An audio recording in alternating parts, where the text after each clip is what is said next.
Hi friends, welcome back to my channel. నేను మీ నవీన్ కుమార్. ఈ రోజు మనం వీడియోలో వచ్చేసరికి బిఆర్ అంబేద్కర్ ఓపెన్ యూనివర్సిటీలో ఎవరైతే పీజీ కోర్సులు కానీ బీఈడి కానీ ఇంకా అదర్ కోర్సెస్ ఉంటాయి కదా, దానికి సంబంధించిన కోర్సులు ఎవరైతే చేస్తున్నారో వాళ్ళకు అసైన్మెంట్స్ అనేది ఇవ్వడం జరిగింది అనమాట. అసైన్మెంట్స్ రాసి అప్పుడు ఇంతకుముందు ప్రీవియస్ గా ఏమంటుండే ఇంకా ప్రీవియస్ టూ ఇయర్స్ కింద మనకు డైరెక్ట్ ఫిజికల్ గా అసైన్మెంట్ సబ్మిట్ చేసి ఉంటుండే. అసైన్మెంట్స్ రాసి సబ్మిట్ చేసారు. ఇప్పుడేమో డైరెక్ట్ ఆన్లైన్ లో మనము పీడిఎఫ్ డౌన్లోడ్ చేసుకొని రాసి అప్లోడ్ చేస్తే వాళ్ళు వెరిఫికేషన్ చేస్తారు అనమాట. స్టడీ సెంటర్ వాళ్ళు వెరిఫికేషన్ చేస్తే అప్పుడు మన అసైన్మెంట్స్ కంప్లీట్ అయిపోయినట్టు అనమాట. ఈ రోజు ఈ వీడియోలో వచ్చేసరికి డాక్టర్ బిఆర్ అంబేద్కర్ ఓపెన్ యూనివర్సిటీలో పీజీ చేస్తున్న వాళ్ళు కానీ బీఈడి చేస్తున్న వాళ్ళు కానీ ఇంకా అదర్ కోర్సెస్ ఉంటాయా, సర్టిఫికేట్ డిప్లొమా కోర్సెస్ ఏవైతే ఉంటాయో వాళ్ళకి సంబంధించినటువంటి అసైన్మెంట్స్ అనేది మనం ఏ విధంగా డౌన్లోడ్ చేసుకోవాలి, అదే విధంగా ఏ విధంగా రాయాలి, రాసిన తర్వాత ఏ విధంగా అప్లోడ్ చేయాలి అనేది కంప్లీట్ ఇన్ఫర్మేషన్ ఈ వీడియోలో డిస్కస్ చేసుకుందాం. ముందుగా మన ఛానల్ ఎవరైనా కొత్తగా చూసినట్లయితే ఖచ్చితంగా సబ్స్క్రైబ్ చేసుకోండి. మీకు వీడియో నచ్చితే ఖచ్చితంగా లైక్ చేసేయండి. ఎవరికైనా ఏమైనా డౌట్స్ ఉంటే కామెంట్ రూపంలో అడగండి. ఈ వీడియో ఎవరికైనా యూజ్ ఉంటే వాళ్ళకి వీడియోని షేర్ చేసేయండి.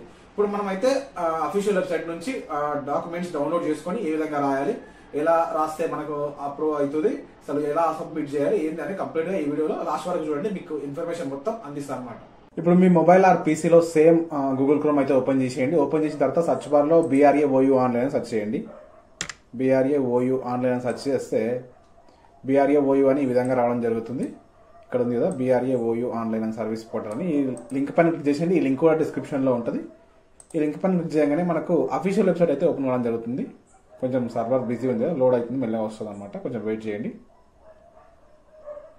చూడండి, ఇక్కడ ఇది అఫీషియల్ వెబ్సైట్ ఓపెన్ అయిన తర్వాత ఇక్కడ మనకు ఇది చూసుకున్నట్లయితే ఇక్కడ కిందికి స్క్రోల్ చేసేయండి. మనకి ఇక్కడ ఫోన్ లో 3 డాట్స్ అయితే ఉంటాయి అనమాట. ఇలా 3 డాట్స్ ఉంటాయి. వీటిని క్లిక్ చేస్తే మనకి ఇవన్నీ డీటెయిల్స్ అయితే రావడం జరుగుతుంది. ఇక్కడ చూసినట్లయితే మనకి ఇక్కడ ఏంటంటే చాలా మందికి అయితే ఇప్పుడు మనం చూసుకోవాల్సింది ఏంటంటే ఆన్లైన్ లో అసైన్మెంట్స్ ఏ విధంగా సబ్మిట్ చేయాలి, ఏ విధంగా రాయాలి, అసలు కంప్లీట్ ఇన్ఫర్మేషన్ గురించి ఈ రోజు వీడియోలో డిస్కస్ చేసుకుంటున్నాం. ఇక్కడ చూసుకున్నట్లయితే అఫీషియల్ వెబ్సైట్ ఓపెన్ అయిన తర్వాత సబ్మిట్ అసైన్మెంట్ ఆన్లైన్ ఉందో ఈ లింక్ పైన క్లిక్ చేసేయండి. ఈ లింక్ పైన క్లిక్ చేయగానే మనకి ఈ విధంగా అయితే ఓపెన్ కావడం జరుగుతుంది. చూడండి, ఆల్రెడీ మన ఛానల్లో ఈ అసైన్మెంట్ సంబంధించిన వీడియోస్ కూడా ఉన్నాయి. ఆ వీడియోస్ కూడా డిస్క్రిప్షన్ లో ప్రొవైడ్ చేస్తాను. మీకు ఇంకా ఎవరికైనా డౌట్స్ ఉంటే కూడా ఇప్పుడు ఈ వీడియోలో మొత్తం క్లారిటీ అయితే చేసేస్తాను అనమాట. ఫస్ట్ చూసుకున్నట్లయితే మనకు ఈ అసైన్మెంట్స్ ఎవరెవరు రాయాలి, ఈ అకాడమిక్ ఇయర్ లో 2025 లోపల ఎవరు అసైన్మెంట్స్ రాసి అప్లోడ్ చేయాలి అనేది మనం ఫస్ట్ చూద్దాం. ఇక్కడ చూసుకున్నట్లయితే మనకు కోర్సెస్ ఉన్నాయి. చూడండి, list of courses enable for submission of assignments online.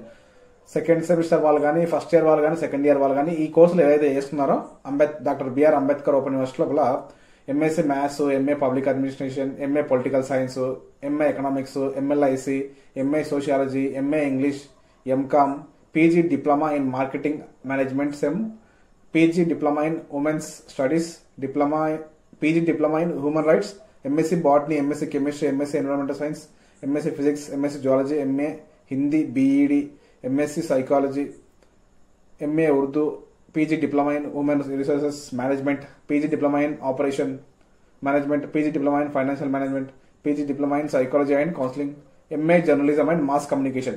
ఈ కోర్సులు ఏవైతే ఉన్నాయో ప్రస్తుతానికి ఈ కోర్సులకు అసైన్మెంట్స్ రావడానికి మనకు వెబ్సైట్ లోపల ఎనేబుల్ చేశారనమాట. ఇక్కడ చూసినట్లయితే మనకు ఆల్రెడీ స్టార్ట్ అయ్యాయనమాట. లాస్ట్ డేట్ వచ్చేసరికి మనకు 15 మే వరకు మనము అసైన్మెంట్స్ రాసి ఆన్లైన్ లో సబ్మిట్ చేయాలి. ఎవరు క్యాండిడేట్ యొక్క పర్సనల్ లాగిన్ ఉంటుంది కదా, ఆ పర్సనల్ లాగిన్ లో మనం ఈ సబ్మిట్ చేయాలన్నమాట. ఇప్పుడు చూసుకున్నట్లయితే మనకు ఇక్కడ చూడండి, మనకు చూసుకున్నట్లయితే ముందుగా మనం ఇప్పుడు చేయాల్సిన పని ఏంటంటే మీరు బ్యాక్ వెళ్ళండి. మళ్ళీ 15 వరకు అయితే సబ్మిట్ చేయాలి. కొంచెం డేట్ కూడా ఎక్స్టెండ్ చేసే అవకాశం అయితే ఉంది. బ్యాక్ వెళ్ళి అసైన్మెంట్ సంబంధించిన వెబ్సైట్ లోకి వచ్చినప్పుడు ఇక్కడ ఫస్ట్ చూసుకున్నట్లయితే మనకు స్టూడెంట్ లాగిన్, అడ్మిన్ లాగిన్ ఉంటుంది. మనకు కావాల్సిన స్టూడెంట్ లాగిన్ కాబట్టి ఫస్ట్ స్టూడెంట్ లాగిన్ పైన క్లిక్ చేసేయండి. యూ హ్యావ్ ఆల్రెడీ రిజిస్టర్ అంటే కొత్తగా ఆల్రెడీ ఇంతకుముందు ఫస్ట్ ఇయర్ లో అసైన్మెంట్స్ సబ్మిట్ చేసిన వాళ్ళు ఆల్రెడీ రిజిస్టర్ అని క్లిక్ చేస్తే మనకు రావడం జరుగుతుంది.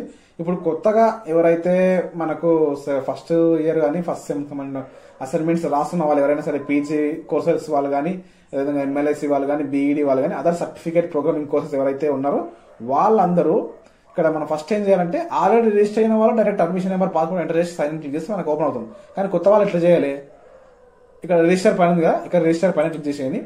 రిజిస్టర్ క్లిక్ చేయగానే మనకి ఇక్కడ అడ్మిషన్ నెంబర్ అయితే అడుగుతుంది అనమాట. అడ్మిషన్ నెంబర్ ఎంటర్ చేయాలి. మీరు మీ అడ్మిషన్ నెంబర్ ఎంటర్ చేసి వెరిఫై పైన క్లిక్ చేస్తే మనకు OTP రావడం జరుగుతుంది. అడ్మిషన్ నెంబర్ ఇక్కడ ఎంటర్ చేసిన తర్వాత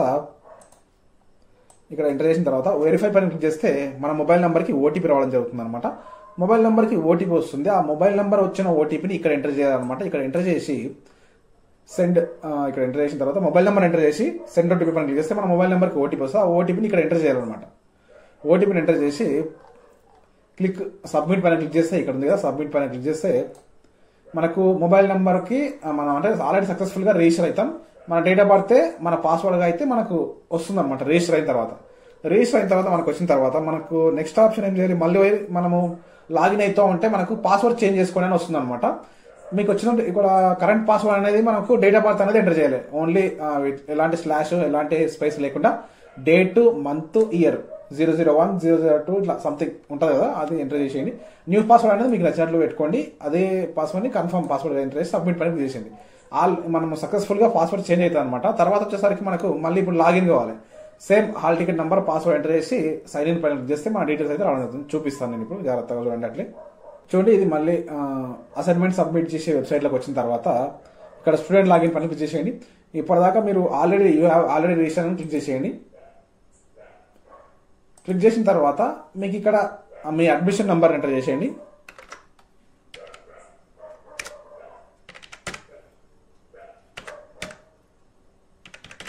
అడ్మిషన్ నెంబర్ ఎంటర్ చేసిన తర్వాత మీరు ఇప్పుడు కొత్త పాస్వర్డ్ పెట్టుకుంటారు కదా, ఆ పాస్వర్డ్ ఎంటర్ చేసేయండి. పాస్వర్డ్ ఎంటర్ చేసిన తర్వాత సైన్ ఇన్ పైన క్లిక్ చేసేయండి. సైన్ ఇన్ పైన క్లిక్ చేయగానే మీ పేజ్ అయితే మీ లాగిన్ అయితే ఓపెన్ అవుతుంది అనమాట. ఇక్కడ మీకు అడ్మిషన్ నెంబర్ రావడం జరుగుతుంది. తర్వాత మీ క్యాండిడేట్ యొక్క నేమ్ వస్తుంది. తర్వాత మీ మొబైల్ నెంబర్ రావడం జరుగుతుంది. తర్వాత వచ్చేసరికి మీ మెయిల్ ఐడి రావడం జరుగుతుంది. తర్వాత మీరు చేస్తున్నటువంటి కోర్స్ అనేది రావడం జరుగుతుంది అనమాట. మీరు ఎక్కడ చేస్తున్నారు, ఏం కోర్సు చేస్తున్నారు, స్టడీ సెంటర్ అయితే కనిపిస్తుంది అనమాట ఇక్కడ. తర్వాత మీరు కన్ఫర్మ్ అంటే మీ లాగిన్ ఓకే అయిందని తర్వాత మీరు కన్ఫర్మ్ పైన అండ్ ప్రొసీడ్ పైన క్లిక్ చేస్తే మనకు అసైన్మెంట్ సంబంధించిన పేజ్ అయితే ఓపెన్ అవుతుంది. చూపిస్తాను చూడండి. ఈ విధంగా ఓపెన్ అయిన తర్వాత మీరు ఇక్కడ మళ్ళీ సేమ్ అదే రిజల్ట్స్ అయితే రావడం జరుగుతుంది. ఇక్కడ కిందికి జాగ్రత్తగా చూసుకున్నట్టయితే మీరు అసైన్మెంట్స్ రాసి ఉండాలన్నమాట. అసైన్మెంట్స్ అనేది ఫస్ట్ అసైన్మెంట్స్ ఏవైతే రాసి ఉంటారో దానికి సంబంధించిన డీటెయిల్స్ అయితే ఇక్కడ రావడం జరుగుతుంది. చూడండి, ఇక్కడ డౌన్లోడ్ క్వశ్చన్ పేపర్స్ అని ఫస్ట్ మీరు క్వశ్చన్ పేపర్స్ అయితే డౌన్లోడ్ చేసుకోండి. మనకు క్వశ్చన్ పేపర్ అయితే ఈ విధంగా డౌన్లోడ్ కావడం జరుగుతుంది. చూడండి, ఈ విధంగా క్వశ్చన్ పేపర్స్ అయితే డౌన్లోడ్ కావడం జరుగుతుంది. అసైన్మెంట్ 1 సంబంధించిన క్వశ్చన్ పేపర్స్, అసైన్మెంట్ 2 సంబంధించిన క్వశ్చన్ పేపర్స్ ఫస్ట్ ఇయర్ వాళ్ళు కానీ సెకండ్ ఇయర్ వాళ్ళు కానీ సపరేట్ మీ ఫస్ట్ ఇయర్ కోర్స్ ఉంటే ఫస్ట్ ఇయర్ సంబంధించి ఉంటే అసైన్మెంట్స్ అయితే ఓపెన్ కావడం జరుగుతుంది క్వశ్చన్ పేపర్స్. తర్వాత సెకండ్ ఇయర్ ఉంటే సెకండ్ ఇయర్ సంబంధించిన క్వశ్చన్ పేపర్స్ అయితే ఓపెన్ కావడం జరుగుతుంది. ఈ విధంగా అయితే రావడం జరుగుతాయి. క్వశ్చన్ పేపర్స్ అయితే జాగ్రత్తగా చూసుకొని మీరు ఆన్సర్స్ రాయాలి. ఇప్పుడు నేను చెప్తాను మళ్ళీ చూడండి. ఈ విధంగా మన లాగిన్ లోకి వచ్చిన తర్వాత ఇక్కడ డౌన్లోడ్ బుక్లెట్స్ అంటే ఆల్రెడీ మన క్యాండిడేట్ వచ్చేసరికి మనకు ఫస్ట్ అసైన్మెంట్స్ అయితే కంప్లీట్ చేసి అప్లోడ్ కూడా చేశారు అనమాట. సబ్మిట్ వచ్చేసరికి సబ్మిట్ కూడా వచ్చింది. ఇక్కడ సబ్మిట్ అవ్వడం జరిగింది. చూడండి, ఇక్కడ వచ్చిన తర్వాత మీరు ఫస్ట్ క్వశ్చన్ బుక్లెట్ 1 డౌన్లోడ్ చేసుకోవాలి. చూడండి, ఇక్కడ డౌన్లోడ్ ఉందా, డౌన్లోడ్ అని క్లిక్ చేయగానే మనకి ఈ విధంగా మన బుక్లెట్ అయితే డౌన్లోడ్ అవ్వడం జరుగుతుంది. చూపిస్తాను నేను జాగ్రత్తగా మీరు ఏమేమి చేయాలి అసలు అనేది. చూడండి, మన క్యాండిడేట్ యొక్క సంబంధించినటువంటి ఈ అసైన్మెంట్ వచ్చేసరికి హోమ్ అసైన్మెంట్ అనమాట. 2024 2025కి సంబంధించినటువంటి అకాడమిక్ ఇయర్ యొక్క అసైన్మెంట్స్. ఇక్కడ నార్మల్ గా ఇక్కడ మనం చేసినటువంటి కోర్సు రావడం జరుగుతుంది. తర్వాత వచ్చేసరికి ఇక్కడ సెకండ్ ఇయర్ సంబంధించిన క్వశ్చన్ అంటే ఇప్పుడు నేను సెకండ్ ఇయర్ వాళ్ళకి చూపిస్తున్నాను కాబట్టి సెకండ్ ఇయర్ చూపిస్తుంది అనమాట. ఇక్కడ ఫస్ట్ ఇయర్ వాళ్ళంటే ఫస్ట్ ఇయర్ అని చూపిస్తుంది. క్యాండిడేట్ యొక్క name, mobile number, email ID ఇవన్నీ నార్మల్గా వస్తాయి. మనం చేస్తున్నటువంటి స్టడీ సెంటర్ కూడా డీటెయిల్స్ కూడా వస్తాయి. ఇక్కడ డేట్ ఆఫ్ సబ్మిషన్ అనేది మీరు ఎప్పుడైతే అసైన్మెంట్ కంప్లీట్ గా రాసి సబ్మిట్ చేసే ముందు రోజు సబ్మిట్ చేసేటప్పుడు డేట్ ఆఫ్ సబ్మిషన్ వేసేసి ఎన్ని పేజెస్ రాశారో ఆ పేజెస్ ఇక్కడ వేసారనమాట. ఇక్కడ ఫస్ట్ క్వశ్చన్ ఇప్పుడు నేను ఇంతకుముందు చెప్పాను కదా, ఆ క్వశ్చన్ ని మీరు ఇక్కడ రాసేసి దానికి సంబంధించిన ఆన్సర్ రాయాలి. నేను చూపిస్తాను. ఇక పేజెస్ అయితే ఉంటాయన్నమాట. ఫస్ట్ క్వశ్చన్ నుంచి కూడా రాయొచ్చు. మనం ఫస్ట్ పేపర్ ఈ పేపర్ ఖాళీగా వదిలేయాలంటే ఏం లేదు, ఖాళీగా వదలాల్సిన అవసరం లేదు. ఇక్కడ నుంచి కూడా రాయొచ్చు, ఇక్కడ నుంచి కూడా రాయొచ్చు అనమాట. నేను చూపిస్తాను ఇప్పుడు క్వశ్చన్ ఏ విధంగా రాయాలనేది. మళ్ళీ మనం ఇంతకుముందు క్వశ్చన్స్ డౌన్లోడ్ చేసుకున్నాం కదా, చూడండి ఇక్కడ ఉంది కదా, మనం ఏ అసైన్మెంట్ అయితే డౌన్లోడ్ చేసుకున్నామో దానికి సంబంధించిన క్వశ్చన్స్ మనం రాయాలన్నమాట. చూడండి ఇక్కడ ఉంది హ్యూమన్ రిసోర్స్ అండ్ మేనేజ్మెంట్. ఈ క్వశ్చన్స్ అంటే మనం ఈ కోర్స్ కి సంబంధించి ఈ క్వశ్చన్ పేపర్ సంబంధించి అసైన్మెంట్స్ రాస్తున్నాం కాబట్టి ఈ క్వశ్చన్స్ రాయాలి. అక్కడ మనం డౌన్లోడ్ చేసుకుంది ఇక్కడ ఉంది కదా,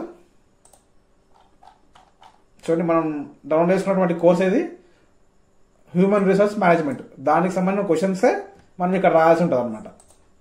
ఈ క్వశ్చన్ ఫస్ట్ నెంబర్ వేసి క్వశ్చన్ రాసి దానికి సంబంధించిన ఆన్సర్ రాయాలి. మీరు ఆల్రెడీ పోస్ట్ లో వచ్చినటువంటి మెటీరియల్స్ లోపల ఇక్కడ దీనికి సంబంధించిన ఆన్సర్స్ అయితే ఉంటాయి. అక్కడ నుంచి మీరు ఆన్సర్స్ చూసి అసైన్మెంట్ కి సంబంధించిన ఆన్సర్స్ ఆ అసైన్మెంట్ లో కంప్లీట్ గా రాయాలన్నమాట. చూడండి ఇక్కడ ఇది ఫస్ట్ అసైన్మెంట్ సంబంధించిన క్వశ్చన్ పేపర్, ఇది సెకండ్ అసైన్మెంట్ సంబంధించిన క్వశ్చన్ పేపర్స్ అనమాట. ఇక్కడ అసైన్మెంట్ లోపల మనం number of pages, number of ఇవన్నీ రాయాలన్నమాట. ఇక్కడ మనకు సేమ్ ప్రతి పేజీకి అయితే ఉంటుంది. ఈ పేజెస్ అన్ని మీరు ప్రింట్ తీసుకోవాలి. మీ దగ్గరలో ఉన్నటువంటి జిరాక్స్ షాప్ కానీ నెట్ షాప్ కానీ ఏదైతే ఉంటో దానికి సంబంధించిన షాప్ దగ్గరికి వెళ్ళి మీరు జిరాక్స్ తీసుకొని ఇక్కడ క్వశ్చన్ నెంబర్ వేసి ఆ క్వశ్చన్ వేసి మీరు దానికి సంబంధించిన మ్యాటర్ అయితే రాయాలి. కంప్లీట్గా ఇది వరకు రాసేసేయాలి. ఇక్కడ క్యాండిడేట్ యొక్క ప్రతి పేపర్కి క్యాండిడేట్ యొక్క సిగ్నేచర్ అయితే ఖచ్చితంగా చేయాలి. ఇక్కడ ప్రతి పేపర్కి అయితే ఉంది. ఇదన్నీ తీసుకున్న తర్వాత మీరు మళ్ళీ దీన్ని స్కాన్ చేసి మీ దగ్గర ప్రింటర్ అవైలబుల్గా ఉంటే స్కాన్ చేసి లేదా నెట్ షాప్ దగ్గరికి వెళ్ళి స్కాన్ చేసి అప్లోడ్ చేయాలన్నమాట. ఇప్పుడు అప్లోడ్ చేసే ప్రాసెస్ గురించి కూడా నేను చెప్తాను. చూడండి, మనము స్కాన్ చేసి అప్లోడ్ చేసే ప్రాసెస్ అనమాట ఇది. చూసుకున్నట్లయితే మనకి ఇక్కడ ఫస్ట్ మీరు అన్నిటినీ 11 పేపర్స్ అయితే ఉంది కదా, 11 పేపర్స్ని మీరు రాసేయండి. రాసేసిన తర్వాత మీరు వాటి నుండి ఫోన్లో పీడిఎఫ్ ద్వారా ట్రై చేయండి. ఫోన్ నుంచి అయినా అప్లోడ్ చేయొచ్చు. మీరు దగ్గరలో ఉన్న ప్రింటర్ షాప్ దగ్గర వెళ్ళినా కూడా మీరు అక్కడ అప్లోడ్ చేయొచ్చు. మాక్సిమం ఫోన్లో నుంచి కూడా అప్లోడ్ చేయొచ్చు, ఏం ప్రాబ్లం ఉండదు. ఫోన్లో చాలా యాప్స్ అయితే ఉంటాయి, డాక్ స్కానర్, అదేవిధంగా ఐ లవ్ పీడిఎఫ్ అనే ఒక యాప్ వెబ్సైట్ కూడా ఉంటుంది. నేను చూపిస్తాను. ఇప్పుడు ఐ లవ్ పీడిఎఫ్ అని క్లిక్ చేస్తే ఇక్కడ పీడిఎఫ్స్ అయితే రావడం జరుగుతుంది. చూడండి, ఇక్కడ మనము క్రియేట్ కంపేర్ అంటే మనకు జేపీజీ, మన ఫోన్లో తీసుకున్న ఫొటోస్ని జేపీజీ టు పీడిఎఫ్ కన్వర్ట్ చేయొచ్చు. లేదా మీరు డైరెక్ట్ పేపర్స్ని డాక్ స్కానర్ యాప్ నుంచి కూడా క్లిక్ చేసి మీరు పీడిఎఫ్ అయితే క్రియేట్ చేయొచ్చు. ఆ పీడిఎఫ్ని ఎలా క్రియేట్ చేయాలి ఏంటంటే మనం ఆల్రెడీ మన పాత వీడియోస్ ఉన్నాయి, అవి డిస్క్రిప్షన్లో ఇస్తాను. మన ఛానల్లో ఉంటాయి, అవి డిస్క్రిప్షన్లో ఇస్తాను. ఈ కార్డ్స్లో కూడా ఇక్కడ మీకు పక్కన తమ్నైల్ కూడా కనిపిస్తుంది. చూడండి, అక్కడైతే మీరు దాన్ని చూసి అప్లోడ్ చేసుకోండి. ఇక్కడ చూడండి, సబ్మిట్ వచ్చేసరికి మనకు పీడిఎఫ్ ని క్రియేట్ చేసిన తర్వాత సబ్మిట్ పైన క్లిక్ చేసేయండి. సబ్మిట్ పైన క్లిక్ చేస్తే మళ్ళీ ఈ విధంగా రావడం జరుగుతుంది. మనం ఏదైతే పీడిఎఫ్ ని క్రియేట్ చేసుకున్నామో చూడండి, ఇక్కడ ఆల్రెడీ కూడా ఇవ్వడం జరిగింది. Please click here to convert PDF JPG to PDF అని కూడా ఇవ్వడం జరిగింది. డైరెక్ట్గా ఈ విధంగా వెబ్సైట్ కూడా ఇచ్చారు. ఇక్కడ ఫైల్స్ అన్నింటిని అప్లోడ్ చేస్తే మనకు పీడిఎఫ్ కూడా వస్తుంది అనమాట డైరెక్ట్. అదే 20 MB బిలో అయితే ఉండాలి. ఇక్కడ మనం ఏదైతే క్రియేట్ చేసినటువంటి పీడిఎఫ్ ఉంటుందో ఆ పీడిఎఫ్ ని ఇక్కడ ఇన్సర్ట్ చేయాలన్నమాట. ఇక్కడ అప్లోడ్ చేసి అప్లోడ్ క్లిక్ చేస్తే మనకు ఫైల్ అప్లోడ్ అవుతుంది. తర్వాత సబ్మిట్ అసైన్మెంట్ పైన క్లిక్ చేస్తే మన అసైన్మెంట్ సబ్మిట్ అవుతుంది. అసైన్మెంట్ సబ్మిట్ అయిన తర్వాత మనకు ఓకే అయిందా లేదా ఎట్లా తెలుస్తుంది అని నేను చెప్తాను. చూడండి, ఇక్కడ వచ్చిన తర్వాత మనకి ఇక్కడ సబ్మిట్ చేసిన తర్వాత గ్రీన్ మార్క్స్ అయితే వస్తాయో, గ్రీన్ మార్క్స్ వస్తే అది సబ్మిటెడ్ అనమాట. ఆ విధంగా మనము దాన్ని వెరిఫై చేసేయాలన్నమాట. స్టడీ సెంటర్ వాళ్ళు వెరిఫై చేసి ఉంటే అది సబ్మిటెడ్ వస్తుంది అనమాట. ఈ విధంగా సింపుల్ గా మీ మొబైల్లో కానీ పీసీలో కానీ సేమ్ ఇదే ప్రాసెస్. ఈ విధంగా సింపుల్ గా అసైన్మెంట్స్ అయితే అప్లోడ్ చేసే ప్రాసెస్ అనమాట. సబ్మిట్ చేసే ఈ ప్రాసెస్ మొత్తం మీకు అర్థమైంది అనుకుంటాను. ఈ వీడియో ఎవరికైనా యూజ్ అయితే ఖచ్చితంగా వీడియోని వాళ్ళకి షేర్ చేసేయండి. ఈ వీడియో వస్తే ఖచ్చితంగా లైక్ చేసేయండి. ఇంకా మీకు ఏమైనా డౌట్స్ ఉంటే కామెంట్ రూపంలో అడగండి. నేను మీ నారాయణ కుమార్, సైనింగ్ అవుట్. జై హింద్.